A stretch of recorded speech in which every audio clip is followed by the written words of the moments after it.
தெரியும். ஸோ இப்போ எங்கே வந்திருக்கேன்னு பார்த்தீங்கன்னா நம்ம மெரினா பீச்சுக்கு தான். ரொம்ப நாளுக்கு அப்புறம் எங்கள் அக்கா கூட திரும்ப இங்கே வந்திருக்கேன். ரொம்ப சந்தோஷமாக இருக்கேன். எல்லோரும் எப்படி சென்னையில் உள்ள எல்லோரும் சந்தோஷமாக இருக்கீங்களா? நல்லா ரொம்ப ஜாலியாக இருக்கீங்களா? ஸோ எல்லாருமே ஹாப்பியாக இருங்க, நிம்மதியாக இருங்க. இருக்கிறது ஒரு லைஃப், என்ஜாய் பண்ணி வாழுங்க. யாருக்காகவும் அவன் என்ன சொல்லுவான், இவன் என்ன சொல்லுவான், அவன் அடுத்தவங்க என்ன சொல்லுவாங்க அப்படிலாம் நினச்சி வாழாமல் நமக்காக வாழுங்க. இன்னொன்று என்ன சொல்கிறேன்னா, என்ன சொல்கிறதுன்னு தெரில. ஸோ எல்லோரும் சந்தோஷமாக இருங்க, அவ்வளோதான். ஸோ பாருங்கள், இன்றைக்கி நான் மெரினா பீச்சில் இருக்கேன். 5 மணி வரையும் இங்கே தான் இருப்பேன். ஸோ 5 மணியா? மணி 5 போதா? சரி, 6 மணி வரையும் இங்கே தாங்க இருப்பேன். என்னை பார்க்க வரவங்க கண்டிப்பாக வந்துட்டு எனக்கு இன்பாக்ஸில் மெசேஜ் பண்ணுங்கள். So thank you so much. இவங்க பார்த்தீங்கன்னா நம்ம ராகினி அக்கா. ஸோ சோசியல் சர்வீஸ்லேருந்து எல்லாமே இவங்களுக்கு அத்துப்படி.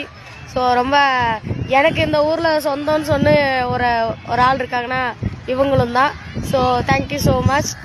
பார்க்கலாம், வீடியோ போடுறோம், பாருங்கள், லைக் பண்ணுங்கள், முடிஞ்ச அளவு சப்போர்ட் பண்ணுங்கள். Okay, thank you so much.